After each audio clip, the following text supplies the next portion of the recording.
Jesus Little Winners. Hi kids! Ayan, good morning mga bata! Muli isang mapagpalang umaga sa ating lahat at narito po ulit si Ate Rowena para i-welcome kayo sa gawain natin ngayong umaga. Kumusta naman po ang nagdaang linggo?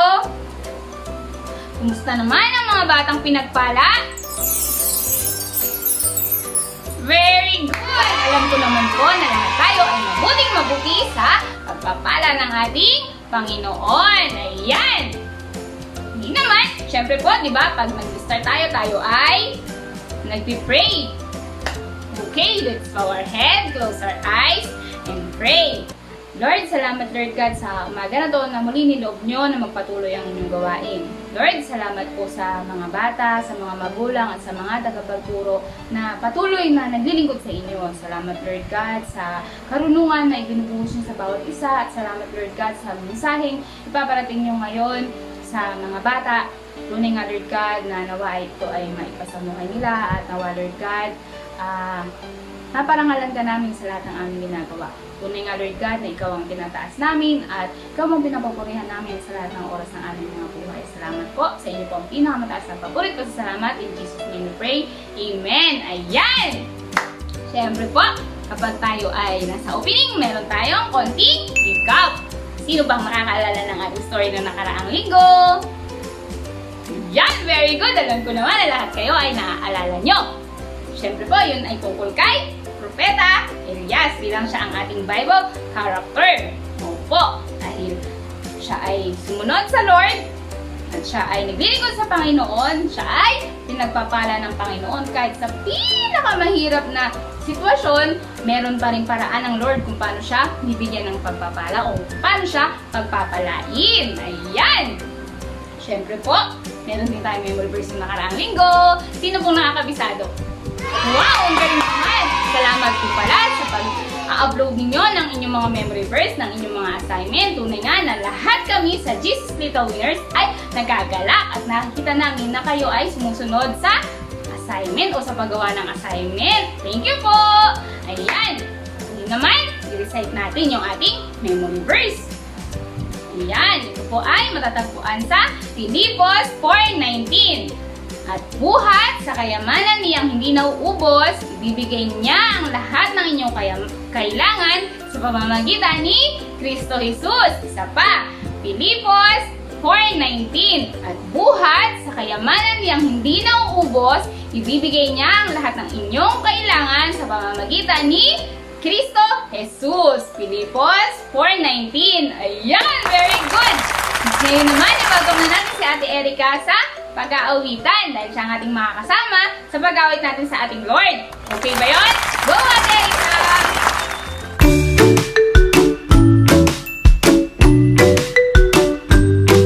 Hello, Jesus Little Winners! Ayan, masaya ako na makita kayong muli. At sa mga bago nating kasama ngayon, hello po! Ako po si Ate Erica. At ako po ang magtuturo ng praise and worship natin ngayong umaga. Okay, handa na ba kayo? Sige nga, natatandaan pa ba yung handa na ba kayo dyan? Sige nga, parinig, handa na ba kayo? Handa na po ako. Ulit, handa na ba kayo? Anong sagot? Handa na po ako. Lesson! Ulit, handa na ba kayo? 1, 2, 3, and handa na po ako. Okay, very good. Handang-handa na ang ating mga Jesus Little Winners. Pero sa tingin ko, alam niyo na yung kanta natin para ngayong Sabado. Ang tone niya ganito.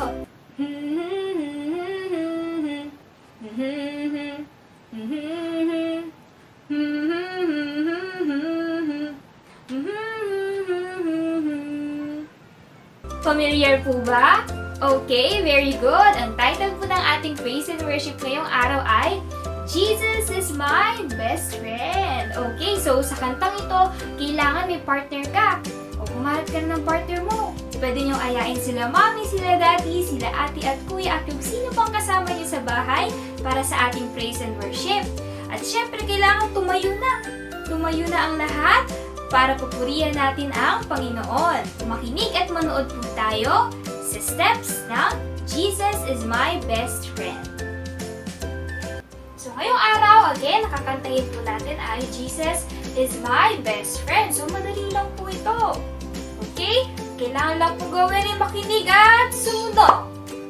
Okay. So, let's start. Ganito po ang steps. Jesus, turo sa taas, is my, turo sa sarili. Tapos, hanap ka pong partner. Hanap kang partner. Kung wala kang partner na bata, baka pwede mong tawagin si mommy or si daddy para makisali doon sa praise and worship natin. So, ganito po ulit ha. Jesus is my best friend. O, talikuran kayo ni partner mo. Ayan. Tapos, my best friend. Punta naman kayo sa kabilang partner. Talikuran ulit. My best friend. Tapos, ulit lang po yun. Jesus is my best friend. My best friend. My best friend. Ayan. Nakuha po ba yun? Ito po yung next. Ganun po yung mga kamay. Ayan. And He's always there. Ikot po tayo habang gumagaling yung kamay natin. For me. Lagay sa puso.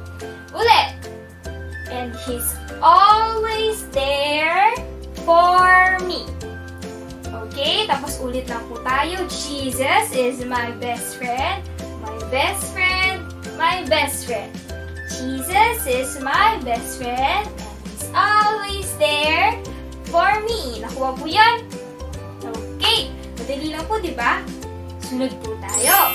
On Sunday, 1. Monday, 2. Tuesday, 3.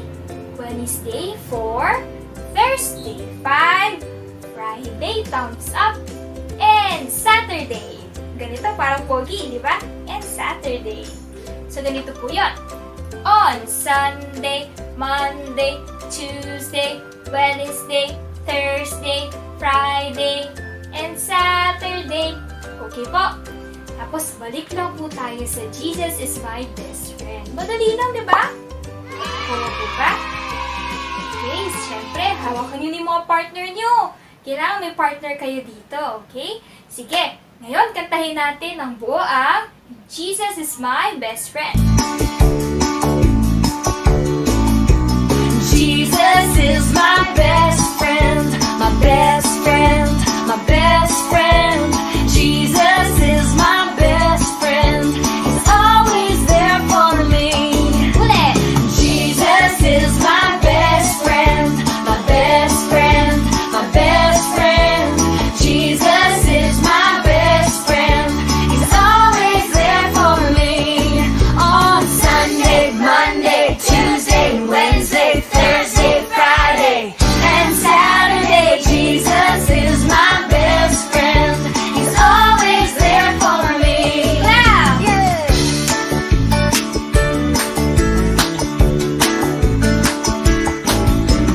Jesus is my best friend, my best friend, my best friend. Jesus is my best friend. He's always there for me. On Sunday, Monday, Tuesday, Wednesday, Thursday, Friday, and Saturday. Jesus is my best friend. He's always there for me. Ulit!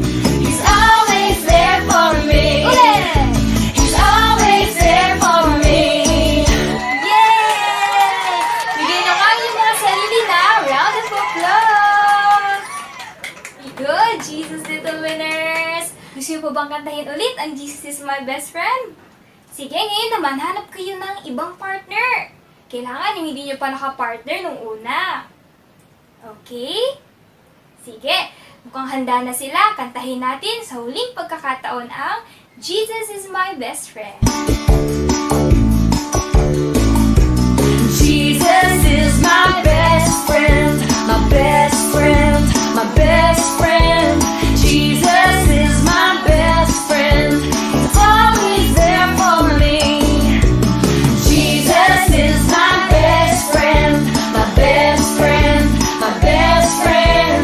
Jesus is my best friend. He's always there for me. On Sunday, Monday, Tuesday, Wednesday, Thursday, Friday, and Saturday. Jesus is my best friend.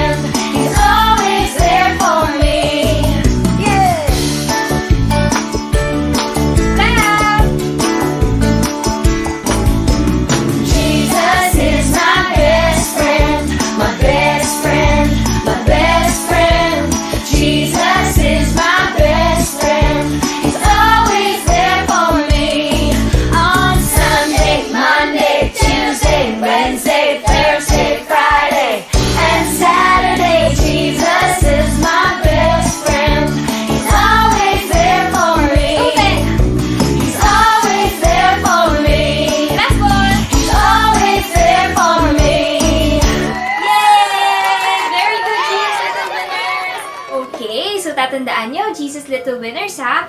Jesus is our best friend. Alright, so ngayon tapos na ang ating praise and worship.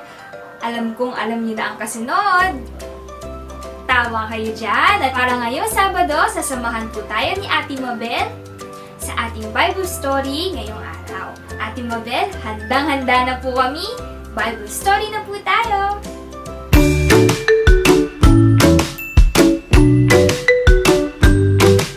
Maraming salamat, Ate Erica. Good morning, Jesus Little Winners! Kumusta po kayo ngayon? Ako, nandito naman si Ate Mabel upang magdadala sa inyo ng isang kwento ngayong araw ng Sabado. Alam kong excited na po kayo makinig dahil meron tayong bagong ikikwento ngayon. Handa na ba kayo makinig, mga bata? Kung gano'n, samahan niyo po muna ako manalangin upang gabayan tayo ng Panginoong Diyos. Tara, manalangin po tayo, tikit ang mata, at tiyo ko ang mga ulo. Father God, salamat po Panginoong Diyos sa araw na ito. Minsan pa, kami ay humihingi po Panginoon ng guidance sa araw na ito upang malinawan po kami sa aming pakikinig ng iyong salita. Bigyan niyo po kami ng wisdom at kaunawaan upang lalo po namin maunawaan ang iyong ituturong salita sa amin sa araw na ito. Basahin niyo po kami, maging ang mga magdadala ng mensahe, pati ang mga gagamitin niyo sa araw na ito. I-bless niyo po sila, maging ang mga makikinig at makakapanood po ng online ministry na po na ito. Salamat po Panginoong Diyos at ang iyong salita ang siyang magiging gabay po namin sa aming pang-araw-araw na pamumuhay. Dalangin po namin ang nasamahan niyo po kami hanggang sa matapos ang gawain ito. Ito po ang aming dalangin sa pangalan ni Jesus. Amen. Handa na ba kayo? Handa na po ako. Okay, bigyan po natin ng isang bagsak ang ating Panginoong Diyos. Okay, mga bata, may itatanong po ako sa inyo bago tayo kwento. Sino sa inyo dito ang nakahanap na ng isang bagay na matagal nang nawawala? Halimbawa, tumulong kayo kay nanay na maglinis sa bahay. Sino sa inyo dito ang tumutulong kay nanay maglinis sa bahay? Ayan. So sa paglilinis ninyo, may nakita kang isang album. Halimbawa ganon. Ano ang una-una mong gagawin kapag nakakita ka ng album na matagal nang nawawala o matagal mo nang hindi nakikita? Siyempre, ang unang-unang gagawin, ito ay bubuksatin. Titignan mo at kung ano ang nilalaman nun, titignan mo siya. Diba? Ganon? Okay? Sa Bible story natin ngayon mga bata, ay mayroong isang hari na nakatuklas ng isang aklat na matagal nang nawawala. Panahon pa yon nang hindi pa siya naghahari. Hindi pa siya ipinapanganak pala. So, ibig sabihin, matagal na yun. Hindi pa niya nakikita talaga kasi wala pa siya sa mundo. May aklat na ganon, pero hindi niya pa nakikita. Gusto niyo bang malaman kung anong uri ng aklat yun? Ito ay ang aklat ng kautusan ng Diyos. Sa panahon ngayon, ano yung aklat ng kautusan ng Diyos? Saan natin ito makikita? Ito ay ang tinatawag nating Biblia.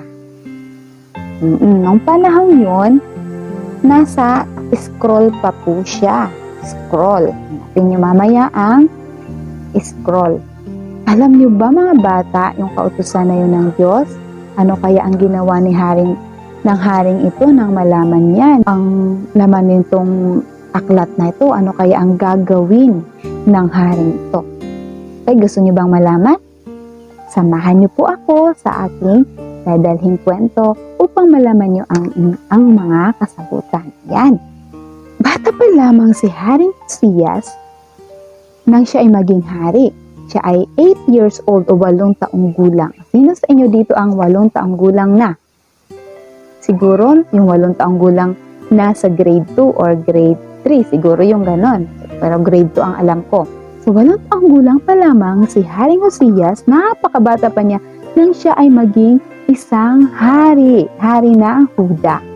So matagal siya naging hari o naging pinuno ng Huda. So sa kanyang pamamalakad, dahil bata pa lamang siya, pinasya na siya ng Panginoong Diyos at binibigyan niya rin ng kaluguran ang ating Panginoong Diyos. Nais niya malugod si Yahweh sa kanyang buhay, kaya iniiwasan niya na siya ay makagawa ng hindi mabuti. So lahat ng kanyang ginagawa siguro ay ayon sa kaluguran ng Diyos dahil sinusundan niya ang kanyang mga ninunong sina Haring David. Isang araw, inutusan ni Haring Josias ang kanyang mga tauhan na mag-ayos ng templo. Siguro mapasira na yun, so gusto nilang mas maganda pa or babaguhin. Inaayos nila ang templo. Alam niyo ba yung templo? Ito yung gusali na kung saan doon nagtitipon-tipon upang manalangin at sambahin ang Panginoong Diyos. So nandoon sila lahat para magtipon-tipon. Pero ng panahon yon, yung mga tauhan lang ni Haring Josias ay nag-aayos ng kanilang templo. So sa kanilang pagliligpit, habang sila ay nagtatrabaho, ay napansin silang isang aklat, scroll. Nakadiscover nito ay ang paring si Hilkias, yung pinunong paring si Hilkias. Na-discover niya na mayroong isang scroll o yung may nakatagong aklat. So ang ginawa nila dahil nakatago, syempre yung katulad ng tinanong ko sa inyo kanina, kinuha niya ito at binuksan. Binuksan at binasa. Ang aklat pala na ito ay ang kautusan ng Diyos, matagal nang nawawala, di ba? So, ibinigay ng pinunong pari na si Hilkias ang scroll o yung kautusan ng Diyos sa kanyang tauhan ni Haring Josias. At dinala naman ito ng tauhang yon kay Haring Josias. At alam mo ba kung anong pinagawa ni Haring Josias? Pinabuksan niya ang aklat sa tauhan niyang yon at ipinabasa niya. Habang nakikinig si Haring Josias sa binabasang kautusan na yon sa aklat, nalaman niyang ginalit pala nila ang Panginoong Diyos. Ginalit nila si Yahweh. Paano nila ginalit ang Yahweh? Si Yahweh? Dahil ang kautusang iyon ng Diyos ay nagsasabi na huwag sumamba sa mga Diyos-Diyosan. So alam ni Haring Josias na ginalit nila ang Panginoong Diyos. Alam mo ba ang ginawa ni Haring Josias? Pinunit niya ang kanyang kasuotan at siya ay nagpatira pa at umiyak siya ng umiyak. Umiyak siya ng umiyak. Humingi siya ng tawad sa Panginoong Diyos. Humingi siya ng tawad kay Yahweh dahil ginalit nila ang Panginoong Diyos. Mga kanyang mga ninuno, sumamba sila sa mga Diyos-Diyosan. Alam niya na marami silang mga ginawang mga iba't ibang ribulto. So ngayon, ang ginawa niya, nagpatira pa siya, umiyak siya ng umiyak, humingi ng tawad sa Panginoong Diyos. At pinatawag niya rin ang isang propetesang si Hulda. At nagtanong siya kung tama ba na talagang ginalit nila o nagalit ang Diyos dahil sa ginawa ng kanyang mga ninuno at ng kanyang bayan. Tama nga ang sinabi sa kanya ni Hulda. So ang Panginoong Diyos ay parurusahan ang kanyang bayan dahil sa kanyang sa kanilang mga kasalanan. Pero dahil sa ginawa ni Haring Josias, siya ay nagpakumbaba, siya ay dumalangin kay Yahweh, siya ay nagpatira pa at umiyak ng umiyak, humingi siya ng tawad para sa kanyang bayan at sa kanyang sarili na i-spare siya. So ang nangyari nga mga bata, pinatawad siya ng Panginoong Diyos. So sa panahon na panunungkulan ni Haring Josias sa kanyang bayan, hindi siya mapaparusahan at mamamatay siya mapayapa ayon sa sinabi ni propetesang Hulda. So anong ginawa mga bata ni Haring Josias? Tinipon ni Haring Josias ang kanyang mga pinuno. Lahat ng tao sa templo, pinagtipon-tipon niya at binasa niya sa kanila yung sinasabi dun sa scroll na bawal nga sumamba sa mga Diyos-Diyosan at bawal gumawa ng ibang Diyos. Nagkasundo-sundo silang lahat na susundin na nila ang utos na yun ng Panginoong Diyos. Susundin na nila ang mga batas kung paano ang dapat na pamumuhay. Kung una-una ay iwasan na nila yung mga bagay na hindi dapat ayon sa kautusan. So, yun ang kanilang gagawin. Kaya ang ginawa ni Haring Josias, alam niyo ba mga bata? Inutusan niya ang kanyang mga tao na wasakin lahat ang mga ribulto. Wasakin ang mga Diyos-Diyosan, mga hindi dapat na sinamba ng mga mamayan ng Huda. Pinawasak niya ito, pinasira niya lahat ang mga batong o anumang hugis na yun na mga ginawa ng mga tao bilang masasamba nila. So, pinawasak niya lahat ng yun. At alam niyo ba kung ano pa ang ginawa niya? Pinapatay niya yung maparing nanguna sa pagsasamba ng mga Diyos-Diyosan. Pinapatay niya ang mga ito. Diba? Isa siyang matuwid na hari si Haring Josias. Pagkatapos nilang masunog lahat ng mga ribultong ginto, ang ginawa nila, nag-celebrate sila. Kumbaga, nagdiwang sila ng kanilang Passover bilang parangal sa ating Panginoong Diyos. Para sa inyong mga bata, si Haring Josias ba ay naging matuwid na hari? Ayan, dapat nating tularan ang katulad ni Haring Josias, no? Siya ay isang haring nagbigay ng kaluguran sa ating Panginoon. Ayan mga bata, mula ngayon dapat tayo ay matutong sumunod sa kautusan ng ating mga magulang, ng ating mga teacher, ng gobyerno, at ng ating, higit sa lahat, ng ating Panginoong Diyos. Sa pamamagitan nun, palulugod natin ang ating Panginoong Diyos sa ating mga buhay. Ayan mga bata, tapos na natin ang kwento natin ngayong Sabado. Naintindihan niyo po ba ang ating dinalang kwento? Ang ganun. Para mas lalo pa nating maunawaan ang kwento natin ngayong Sabado, tutulungan tayo ni Ate Tin sa kanyang mga katanungan. Andito na si Ate Tin. Ate Tin, pasok!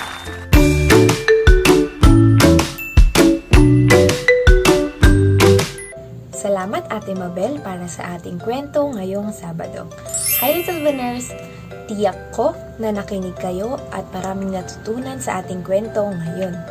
At tiyak ko rin na pagpala kayo sa pakikinig ng ating kwento, tama ba? Okay. Minsan pa, handa na ba kayong sagutin ang ating mga katanungan ngayong araw na ito? Ang ating unang katanungan ay, sino nga ulit ang ating Bible character ngayong Sabado? Tama! Ang ating Bible character ngayong Sabado ay nagngangalang Haring Josias. Ano ngang klaseng hari si Josias? Okay, very good! Si Josias ay bata rin na katulad nyo, 8 taong gulang noong naging hari ng mga Israelita at pinamunuan ng mga ito. Anong natutunan o nalaman niya noong binasa sa kanya ang aklat ng kautusan? Tama po. Okay. Nalaman niya na ginalit nila ng husto ang Panginoon dahil matagal na panahon na pala nilang hindi sinusunod ang kautusan na nakasulat sa salita ng Diyos. Ika-4 na katanungan. Ano naman ang ginawa ni Haring Josias nang malaman niya na hindi pala nanlulugod ang Panginoon sa kanilang bayan?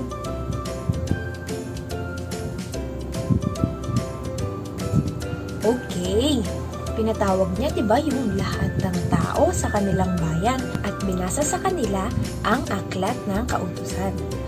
At pinagkasunduan nilang lahat na simula ng araw na iyon ay susundin na nila ang lahat ng ipinag-uutos ng Panginoon. Nasusundin nila ang anumang nakasulat sa aklat na iyon.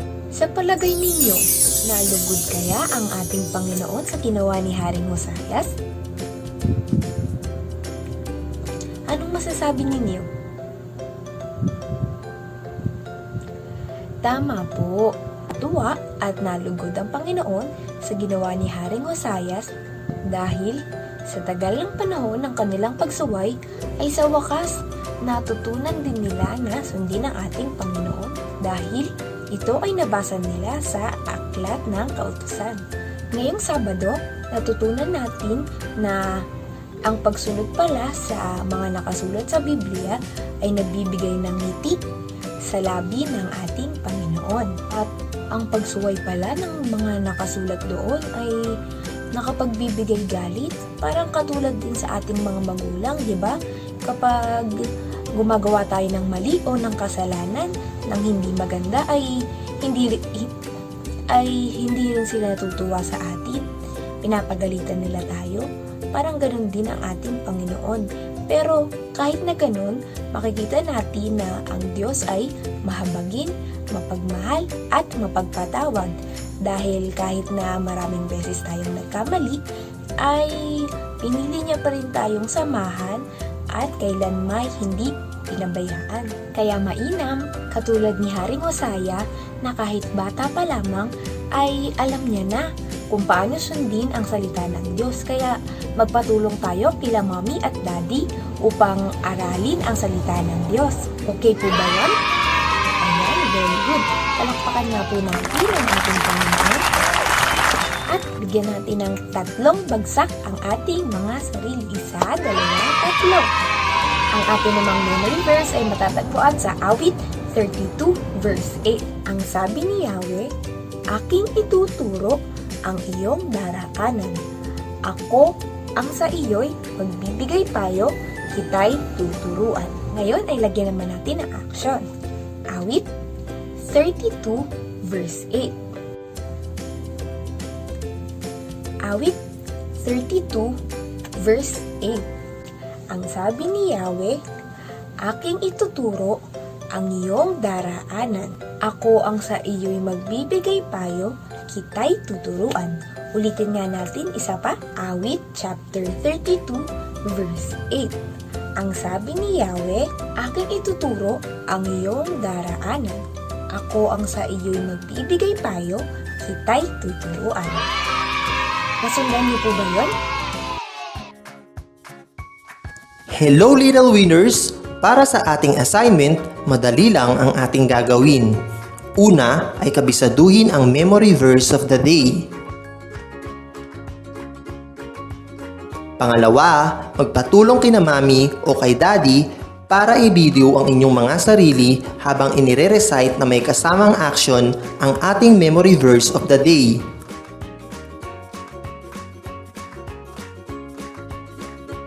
Pangatlo, sabihin kay mami o kaya ay kay daddy na i-upload ito sa kanilang Facebook account at i-mention ang Conqueror World Harvest Mission kasama ang hashtag na Memory Verse of the Day at CWHM Kids Ministry Assignment. O mga little winners, huwag kalilimutan na gawin ang inyong mga assignment. Aasahan namin na makita ang inyong mga videos sa Facebook. Salamat little winners. God bless! At dahil dyan, samahan niyo lang si Ate Tina mag-prayer position para sa ating pangwakas na panalangin. Panginoon, maraming salamat po sa panibagong araw na ito. Salamat po dahil may panibago na naman po kaming natutunan ngayong Sabado. Salamat Panginoon dahil kahit bata pa lang po kami ay natutunan na namin ang kahalagahan ng iyong salita. Tulungan mo kami Panginoon na maintindihan ang mga nakasulat sa iyong Biblia at mai-apply po ito sa aming mga buhay. Panginoon, patuloy niyo pong pagpalain ang mga batang nakikinig, gayon din ang kanilang magulang at ang kanilang pamilya. Sa iyo po namin itinataas ang lahat ng ito sa pangalan ni Jesus. Amen. At dyan nagtatapos ang ating isa na namang episode ngayong Sabado. Salamat sa pakikinig. Paalam hanggang sa susunod na Sabado.